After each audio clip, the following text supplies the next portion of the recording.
रायबरेली पहुंचे सपा के प्रदेश अध्यक्ष ने योगी सरकार पर जमकर बोला हमला। सुल्तानपुर बैंक डकैती के आरोपी मंगेश यादव के एनकाउंटर के बाद अखिलेश यादव ने जात वाले ट्विटर से हुआ बवाल। सपा प्रदेश अध्यक्ष श्यामलाल पाल ने कहा है कि एक जात ही नहीं बल्कि पूरे ही पीडीए प्रदेश सरकार के निशाने पर है। उन्होंने कहा कि सपा संस्थापक मुलायम सिंह यादव ने बाबा साहब के संविधान का इस्तेमाल करते हुए गरीबों को मुख्य धारा में शामिल किया है और बेटी कन्या विद्याधन में के माध्यम से शिक्षा किया, जबकि इस सरकार में बेटी बचाओ बेटी पढ़ाओ के नाम पर बलात्कार की शिकार हो रही हैं। सपा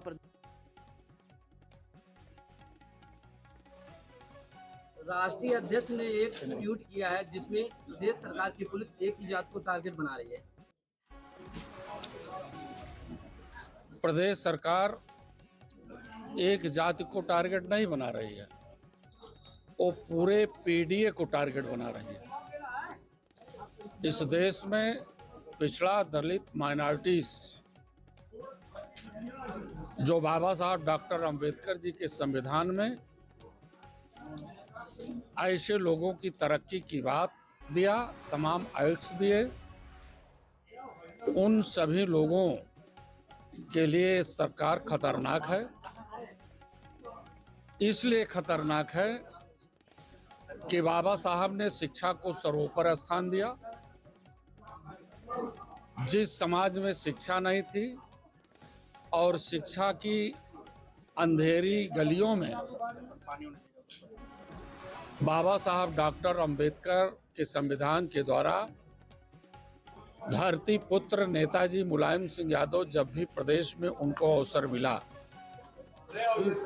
ऐसे समाज के लोगों को, झुग्गी झोपड़ियों में रहने वाले लोगों के बेटों के लिए तो काम किया ही, लेकिन बेटियों को मुख्य रूप से राष्ट्र की मुख्य धारा में लाने के लिए शिक्षा के लिए बड़ा कदम उठाया कन्या विद्याधन के रूप में। लेकिन ये सरकार बेटी बचाओ और बेटी पढ़ाओ का नारा देती है, लेकिन बेटियां जब स्कूल में जाती हैं तो स्कूल के बाद वो अपने माता पिता के पास नहीं पहुंच पाती हैं। रास्ते में उनके रेप हो रहे हैं, रेप के बाद मर्डर हो रहा है, मर्डर के बाद उसकी आंख और उसके ब्रेस्ट काट लिए जा रहे हैं। ये इस प्रदेश की सरकार का उदाहरण है। हरदोई में 14 साल की बेटी के साथ इस प्रकार का घृणित अन्याय हुआ। साथ ही साथ उत्तर प्रदेश में 2.5 साल की बेटी के साथ गाजीपुर में, 3.5 साल की बेटी के साथ बनारस में, और यही कंडीशन झांसी में, और साथ ही साथ आप चले जाइए तमाम उत्तर प्रदेश के उन गाँव में बेटियां सुरक्षित नहीं हैं।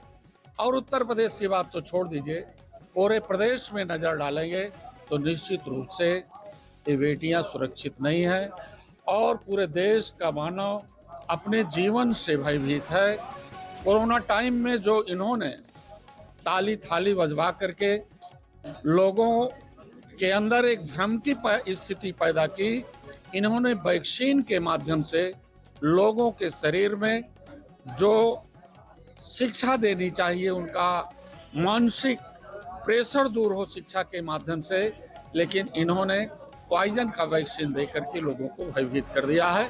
इसलिए सरकार इस देश के किसानों के लिए, नौजवानों के लिए, महिलाओं के लिए और मजदूरों के लिए खतरनाक सरकार है।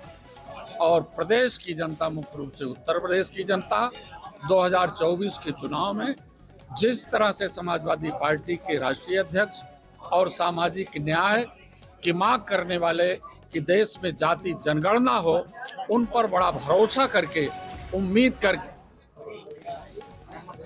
का दिल्ली जाने वाले रास्ते को रोक दिया है। मैं सभी लोगों को बहुत बहुत बधाई देता हूं।